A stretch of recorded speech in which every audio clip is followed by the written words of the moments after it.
Cette semaine à l'émission, 2 entrevues pour parler d'une grande préoccupation, les enfants différents. Nous allons également faire le tour de l'actualité locale et régionale. Voici mise à jour à l'antenne de la télévision régionale de Laval.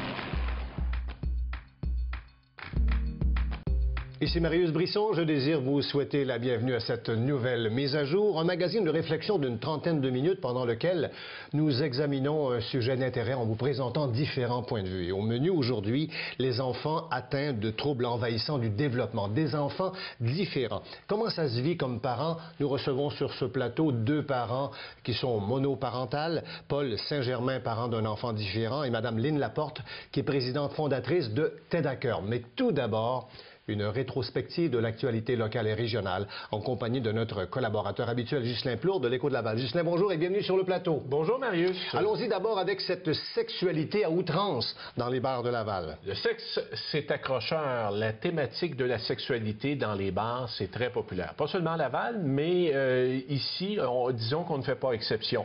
Le dernier établissement en lice, c'est le Fuzzy de Laval qui tient régulièrement ce qu'on appelle des sex parties. Là où l'histoire a, disons-le, connu quelques débordements au cours des derniers jours, c'est que l'établissement a publié sur sa page Facebook des photos suggestives. Ouais. Une histoire révélée par l'Écho de Laval. Et est-ce qu'on va trop loin dans ces thématiques de sexualité où on invite des participants sur une scène à faire quelconque geste à connotation sexuelle pour remporter des prix? La Régie de l'alcool, des courses et des jeux pourrait intervenir s'il y a plainte des policiers. Ce qu'on peut vous dire, c'est que le service de police de Laval enquête sur le dossier actuellement. Parfait. Mondial Choral maintenant. On a un nouveau nom. La programmation s'en vient là, pour la prochaine saison, mais un nouveau nom pour Mondial Choral. Tout d'abord, on ne dit plus maintenant Mondial Choral, mais plutôt le Mondial d'Auto-Québec de Laval. Un changement de dénomination qu'explique le président et directeur artistique Grégory Charles par le fait qu'on veut associer encore plus étroitement l'événement à la ville de Laval. Chose intéressante. À l'Auto-Québec, vous voulez dire? Et à l'Auto-Québec également. Okay, donc, la raison pour laquelle on met les appellations l'Auto-Québec et Laval. Oui. Et chose importante, Evenco devient partenaire de cette 8e édition qui aura lieu cette année du 15 juin au 15 juillet. Programmation complète qui sera dévoilée le 22 mars prochain. Ce que l'on peut vous dire et ce que l'Écho de Laval vous a appris dans les derniers jours, c'est que la chanteuse Sarah McLachlan y sera. Spectacle symphonique au Centre de la Nature le 23 juin prochain. À suivre. Maintenant, les rues de Laval, réfection des dizaines de millions de dollars investis. Québec a annoncé 58,5 millions dans la réfection du réseau routier pour 2012-2013. C'est 5 millions de plus que l'an dernier. Plusieurs chantiers, il y en aura 17 en tout, dont la réfection des ponts La Chapelle et P9. Ah oui? Oui. Et qu'en est-il d'autoroute 19? Rapidement, pour vous dire que le dossier de parachèvement d'autoroute 19 qui a été annoncé, rappelez-vous, en juin 2010, les choses vont bien. On est dans les échéanciers prévus et Québec prévoit livrer l'autoroute 19 pour la fin 2014, début 2015. Merci Ghislain. D'autres nouvelles dans le journal et sur le web. L'échodelaval.canoë.ca, des informations fraîches tous les jours. Surveillez-nous également sur les réseaux Facebook et Twitter. Bonne semaine Ghislain, merci. Bonne semaine à vous. Au revoir. Cette partie de l'émission était une présentation de l'Écho de Laval. Cette semaine, à l'émission Mise à jour, nous avons décidé de braquer nos projecteurs sur des enfants qui ne sont pas comme les autres. Pourquoi ils ne sont pas comme les autres? Parce qu'ils sont atteints d'un trouble envahissant du développement, d'un déficit de l'attention, de l'hyperactivité, ou ils sont autistes, enfin peu importe, ou autres. Bref, des enfants qui sont différents et qui bénéficient quand même d'un certain nombre de soins, d'un bon encadrement. Et qu'en est-il des parents qui doivent parfois passer jour et nuit à encadrer, à s'occuper de ces enfants différents? Nous accueillons en studio 2 parents, un homme et une femme. D'abord, M. Paul Saint-Germain, parent d'un jeune enfant, d'un jeune garçon différent. Et nous accueillons aussi Mme Lynne Laporte, qui est également une mère monoparentale avec des enfants différents, qui est la présidente fondatrice d'une organisation qui prend soin des enfants et des parents surtout, qui s'appelle TED à cœur. Mme Laporte, bonjour et bienvenue à l'émission. Merci, bonjour à vous. Parlons d'abord de votre situation personnelle. Évidemment, c'est inévitable. Avant de parler de l'organisation comme telle, on va d'abord essayer de revenir un peu sur votre famille, les enfants qui ont tous des atteintes, en fait des troubles neurologiques, des difficultés neurologiques. Vous en avez 4 en plus, et les 4 sont touchés. Oui, les 4 enfants sont touchés à différents niveaux, avec différentes pathologies et différences. Donc, c'est ça. J'ai mon plus vieux, Antoine, qui a un trouble déficitaire de l'attention non diagnostiqué. Il y a 22 ans, donc à l'époque, c'était pas tout à fait comme aujourd'hui. Oui. Il y a Laurence, qui a 12 ans, qui a un TDAH, donc un trouble avec hyperactivité. Il y a un trouble oppositionnel avec provocation et une dysorthographie. Donc, lui, il y a 3 pathologies. Qu'est-ce que c'est la provocation? C'est un peu...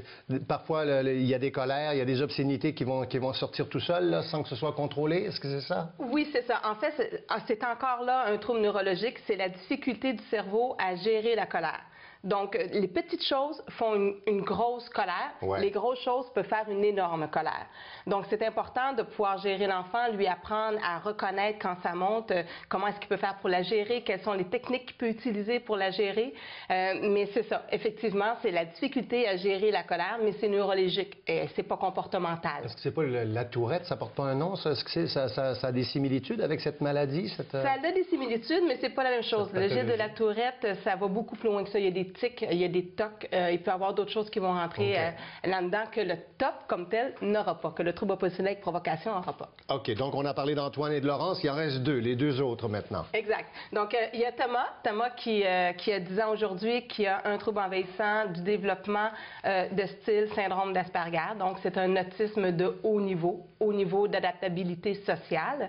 Donc, il devrait être capable éventuellement de s'intégrer dans la société. Et il y a un TDAH, un trouble déficitaire de l'attention avec hyperactivité. Donc, c'est ça. C'est que lui, une double... Donc, vous faites la nuance, là. Vous dites autisme de haut niveau, parce que il y a vraiment toute une échelle entre le haut niveau et les autres autistes qui sont plus atteints, qui sont plus solitaires. Alors, il y a plus de salut pour les enfants qui sont autistes de haut niveau, c'est ça? Exact. En fait, dans le spectre autistique, on a du très sévère, où c'est que l'enfant est non-verbal, il va être aux couches, il peut avoir de la difficulté à manger tout seul, la motricité fine va être très, très défaillante. Et on a dans les hauts niveaux, où c'est que c'est généralement des autistes sans déficience intellectuelle ou des syndromes d'Asperger, des enfants qui ont été diagnostiqués avec un syndrome d'Asperger. Donc, ces gens-là ont une capacité d'apprendre en faisant du copier-coller, particulièrement avec les gens normaux, à s'intégrer dans une société. D'accord. Donc, en tant qu'adulte, ça fait des adultes qui sont très responsables, qui sont capables de pouvoir avoir une vie pratiquement normale. Donc, de performer aussi. De performer aussi, oui. Il y a pas mal de gens connus qui ont de le haut niveau et du syndrome d'Asperger. Nommez donc quelques noms, là, comme qui, par exemple? Bill Gates. Steve Jobs. Albert Einstein? Oui, définitivement. Mozart, probablement, le serait aussi. Ken Reeves, au niveau d'un acteur, la capacité de copier-coller la réalité de la vie. Donc, lui, c'est son don, c'est ce qu'il a. Très bien, d'accord. Enfin, il y en a une quantité assez impressionnante. Le 4e enfant, maintenant. Le 4e enfant, alors, c'est ma fille, ma seule fille, Sarah Fay, qui a 6 ans, qui est très fort, probablement, TDAH aussi, donc le trouble déficitaire de l'attention avec hyperactivité. C'est une fille, donc ça ne paraît pas de la même façon qu'un garçon, mais assez à table, c'est impossible de pouvoir la garder tranquille. Elle peut grimper sur mes épaules pendant que je parle à quelqu'un. Elle ne marche pas, elle ne sait pas marcher, elle court sans arrêt. Par contre, à l'école, ça va bien. Alors, ça ne se transforme pas de la même façon, ça apparaît pas de la même façon qu'avec les garçons, mais c'est ça, on est en voie de diagnostic avec elle. Donc, ça doit être toute une corvée, enfin une corvée, c'est tout un travail, tout un encadrement que de s'occuper de ces 4 enfants. Comment vous y arrivez? Vous êtes mère monoparentale en plus? Oui, je suis mère monoparentale, donc j'ai mes enfants avec moi pratiquement à temps plein. Donc, il y a plusieurs papas. J'en ai 2 dont le papa habite très loin, donc je les ai vraiment réguliers. C'est-à-dire Laurence et Thomas sont avec moi à temps plein.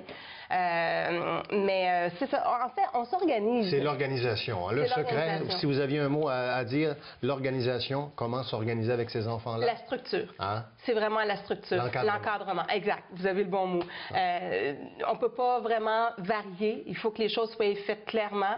Chez moi, j'ai des listes de tâches à faire que les enfants doivent cocher à chaque fois qu'ils sont faits. fait. Il y a des récompenses qui vont, ou bien il y a des conséquences qui vont y aller si jamais c'est pas réussi. Mais c'est vraiment ça, c'est l'encadrement. C'est l'ouverture d'esprit aussi. Chez moi, il n'y a pas de cachotterie. On en parle ouvertement.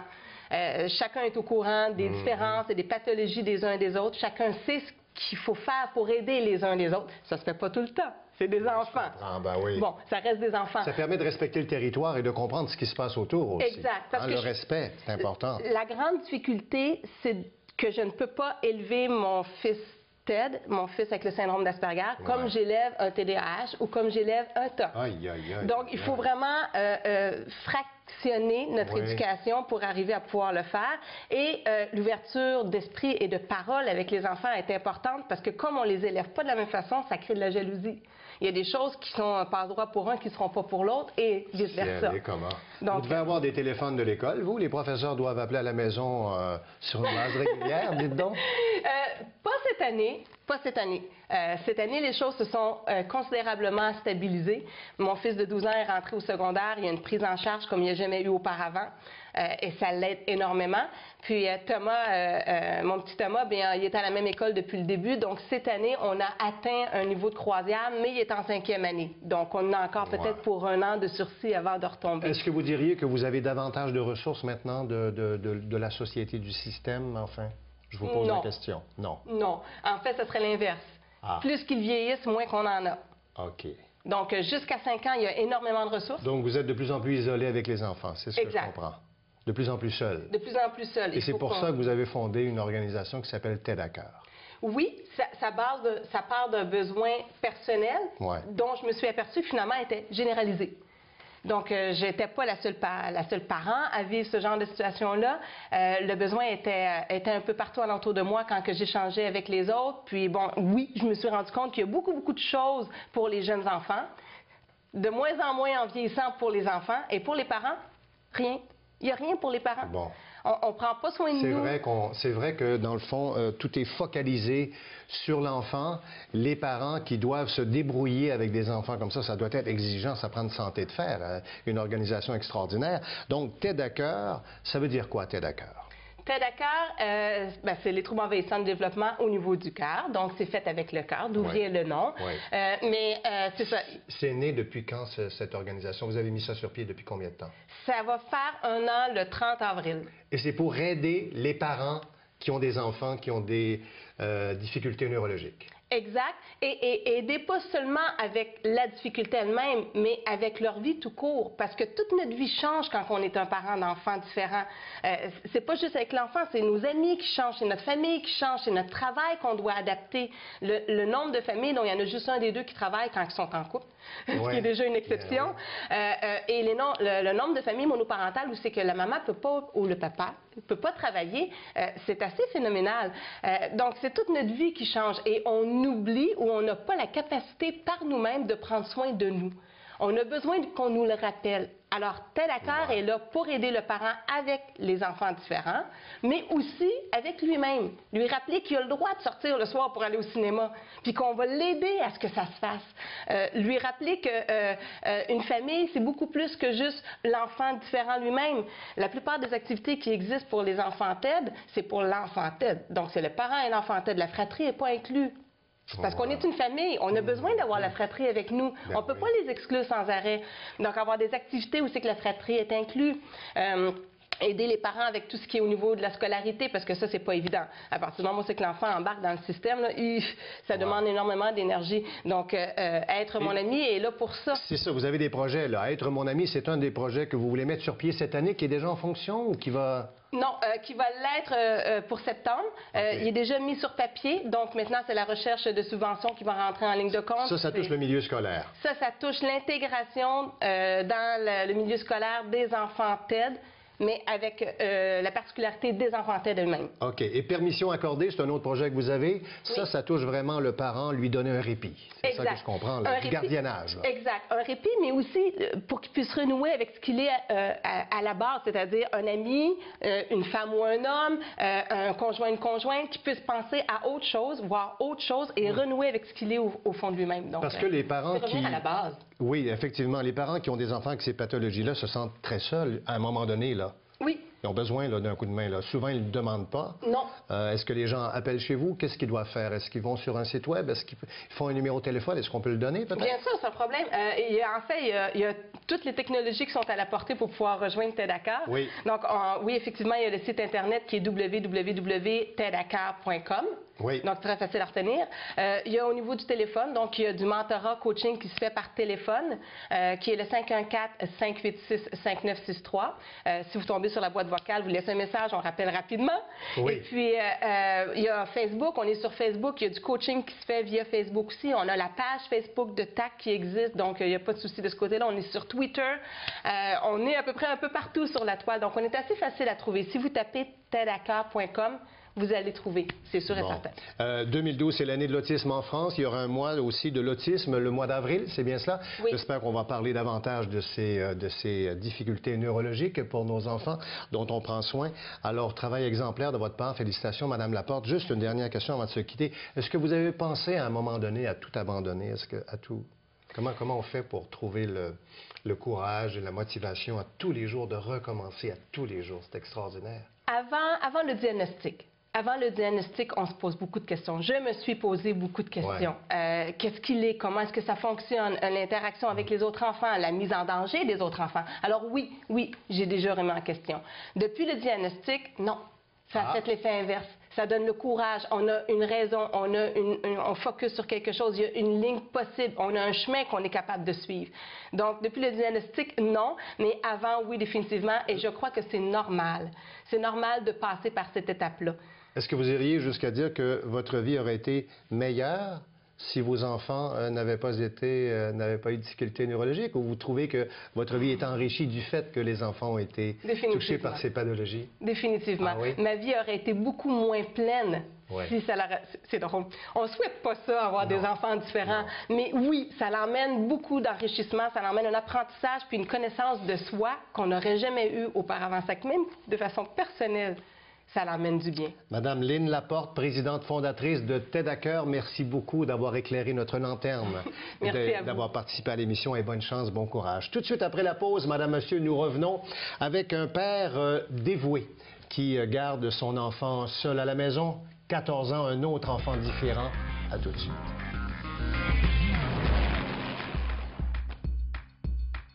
Nous allons aborder dans cette deuxième partie d'émission la réalité de tous les jours des enfants différents. De quelle manière ça se vit à la maison, à l'école, en voyage. On l'a vu en première partie avec Mme Laporte.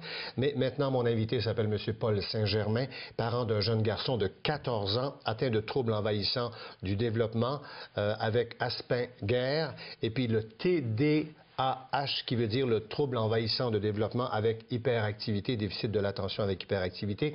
Monsieur Saint-Germain, bonjour et bienvenue à l'émission. Bonjour, c'est moi qui vous remercie. Donc, on s'intéresse à votre situation. Oui. Vous êtes aussi un parent monoparental. Oui. Donc, vous êtes seul à la maison avec un enfant de 14 ans qui a ces pathologies-là. C'est pas évident. Comment tout ça? Il est diagnostiqué officiellement maintenant, mais ça a pris du temps avant que vous sachiez qu'est-ce qu'il avait, votre enfant. Oui, parce que quand il était jeune enfant, c'est pas quelque chose qui est visible au niveau physique puis tout ça. Souvent, ça va être avec les interrelations avec les autres enfants qu'on pourrait plus s'en rendre compte. Ouais. Puis Charles allait dans un centre de petite enfance. À partir de 3 ans et demi, les éducatrices ont commencé à me dire, bien, Charles il réagit d'une façon différente, il a de la misère à s'intégrer avec les autres, à écouter les consignes, il est très impulsif aussi. Fait qu'ils m'ont suggéré d'aller consulter, d'aller faire une évaluation. À ce moment-là, j'avais été rencontrer une neuropsychologue qui avait fait une évaluation. Le diagnostic qui était sorti à l'époque, c'était une déficience intellectuelle de léger à modéré. Puis, à l'époque, la dame m'avait dit, je pense pas même qu'il va aller à l'école parce que c'est trop sévère sa déficience intellectuelle. Ça encourage en moi. Bien, tu pars... ça donne un coup de pied dans le fond de culotte, en tout cas. Oui, tu sors de là, tu vas faire du pédalo, puis... Fait que, à partir de ce moment-là, Charles commençait la maternelle l'année suivante. Là, j'appréhendais aussi beaucoup ça. Il n'a pas passé sa maternelle, ça venait un peu confirmer ce que la dame me disait. Mais il y avait quand même des caractéristiques qui me laissaient croire que c'était pas nécessairement une déficience intellectuelle, parce qu'il y avait des réactions ou des phrases qui disaient qu'il ne laissait pas présager ça. C'était pas un enfant qui est talent. Oui, il y avait des choses qu'il disait qui étaient un peu bizarres, mais ça... Il pouvait avoir accès à la réussite. Il pouvait avoir à la accès... performance aussi. Bien, la performance, mais en tout cas, au moins d'être capable de se développer sensiblement comme un enfant, on va dire, standard. Mais là, vous ne saviez pas ce qu'il y avait encore. Non, on ne savait pas. Puis là, c'est un déficit de déficience intellectuelle, mais à ce moment-là, ça veut dire que les soins, pas les soins, mais l'aide que tu vas avoir, ça va être en fonction de la déficience intellectuelle et non pas au niveau de l'autisme. Ben, c'est pas pareil du tout. C'est pas pareil du tout. Puis là, en plus, tes attentes à toi, est-ce qu'il comprend? S'il comprend pas, c'est à cause de sa différence ou bien c'est un caprice ou des choses comme ça. Fait que à partir du moment qu'on a eu des doutes avec une psychologue qui suivait ça à ce moment-là, on a demandé d'autres évaluations vers des neuropsychologues. Ouais. Des pédopsychiatres, je m'excuse. Pédopsychiatre, oui. Puis ça, pour avoir un rendez-vous en pédopsychiatrie, mais c'est 1 an et demi, des fois 2 ans d'attente. J'en ai eu 3. Fait que ça a pris 6 ans avant que je puisse avoir le vrai diagnostic d'autisme. Charles, il avait 9 ans à ce moment-là quand je l'ai eu. Oui. Puis il y a eu comme un 4 ans, là, de 4 ans, 4 ans et demi, 6 ans. Quasiment 5 ans et demi. De démarche. Pendant ce temps-là, lui, il est à l'école, il fait des... Il va à l'école, là, on travaille sur la déficience, donc ça, logiquement, il n'a pas accès à ça parce qu'il ne pourra pas le comprendre. Mais en réalité, il pouvait le comprendre à son rythme à lui. Parce que les pédopsychiatres sont les seuls qui pouvaient apporter le diagnostic à ce moment-là. À ce moment-là, oui. Maintenant, il y a des psychologues qui peuvent le donner aussi. Oui. Puis des pédopsychiatres, il n'y en peut pas au Québec. Hein? Effectivement. Fait que donc, vous l'avez eu quand, la décision, le diagnostic? Il y avait 9 ans, Charles. OK. Et c'était quoi? C'était le party pour moi. Parce que là, j'étais content de savoir ce qui se Oui, passait. parce que là, tu sais après ça sur quoi travailler. Hein?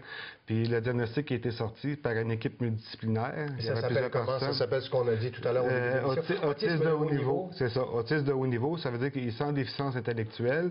Mais des fois, dans certaines réactions, on peut penser qu'il n'a une déficience intellectuelle. Parce que son décodage n'est pas comme le nôtre. Lui, des fois, il va me sortir des choses que... le commun des mortels, ça peut paraître bien banal, mais pour lui, sa compréhension est différente. Charles, les choses abstraites, c'est très, très, très difficile. Il faut donner un exemple. À un moment donné, on écoutait un film, il y avait des bons, des méchants qui se tiraient. Moi, il me regarde bien honnêtement comme ça. Il dit, papa, moi, je ne ferai jamais un caméraman, c'est bien trop dangereux, tu ils vont se faire tuer, mais c'est sa réalité à lui. C'est sa réalité à lui. Lui, il marche image par image.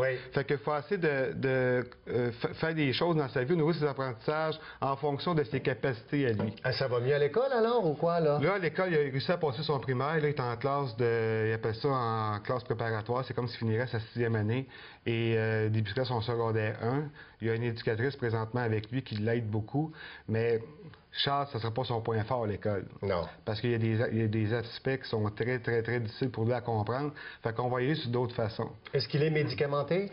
Oui, il y a une médication pour contrôler son impulsivité, sa concentration aussi, puis pour dormir aussi, parce que il est hyperactif. Fait que Charles, il peut éclairer la ville de Montréal le matin. Là. Si on a une autre tempête de verglas, il va peut-être avoir un emploi de ce côté-là.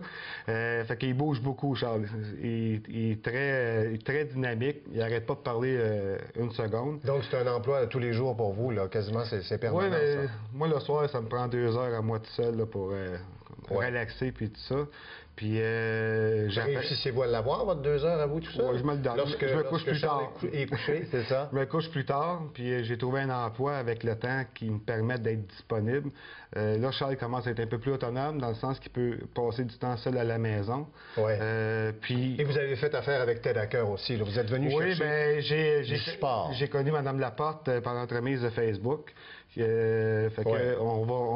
essaie de travailler ensemble à ce niveau-là. Bon, alors, parlez-nous de cet accès de votre fils de 14 ans à la réussite.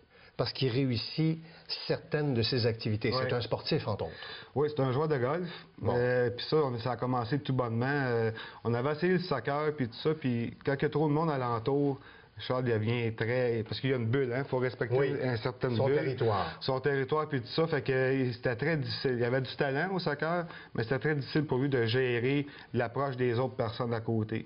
Fait que là, le hockey, ça aurait été la même chose. Puis à un moment donné, j'allais jouer au mini-pot avec, puis j'étais tanné d'aller jouer au mini-pot. Le chameau... Vous avez quand même développé un talent. Vous avez quand même réussi à développer son talent en golf.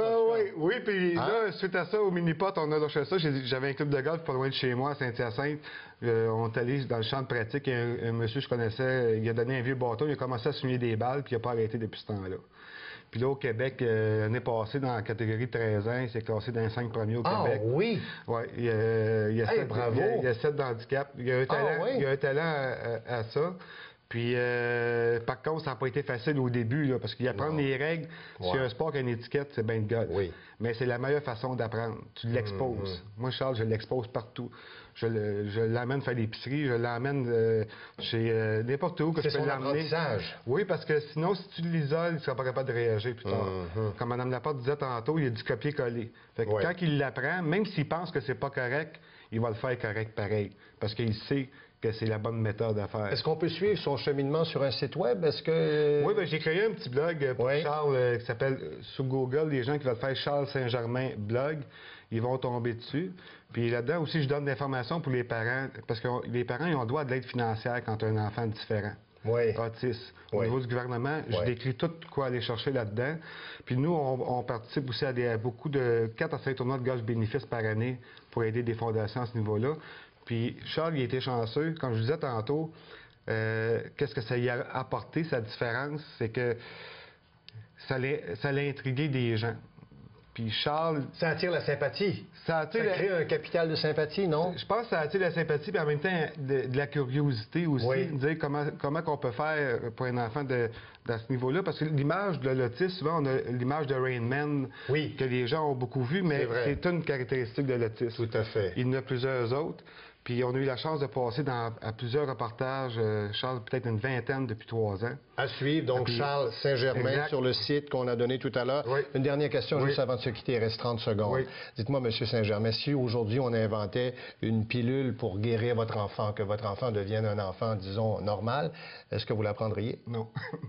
Non, parce qu'il ne vivra pas les expériences qu'il vit là. Hein? C'est plus enrichissant de cette manière. C'est beaucoup plus enrichissant. Puis moi, je pense que le message aussi que je veux passer aux parents, c'est normal d'avoir une inquiétude au début, mais de ne pas désespérer. Puis ça va bien aller, même s'il y a des bouts difficiles. Merci beaucoup. Paul Saint-Germain, merci infiniment d'être venu à l'émission. Ça fait plaisir. Je vous remercie infiniment. On va faire une petite pause. On revient tout de suite avec la conclusion de Mise à jour. À tout de suite, Madame, Monsieur. Alors voilà pour cette plus récente édition de Mise à jour, présentée en première diffusion tous les mercredis 18h30 à l'antenne de la télévision régionale de Laval, TVRL Canal 9, Canal Vox. Si vous voulez voir notre émission sur le web ou enfin regarder les rediffusions, vous nous appelez, vous consultez les journaux locaux, vous allez sur notre site web www.tvrl.ca et puis vous allez dans la section Web Télé, vous cliquez sur MAJ pour Mise à jour. Voilà. Au nom de toute l'équipe, ici Marius Brisson, excellente semaine.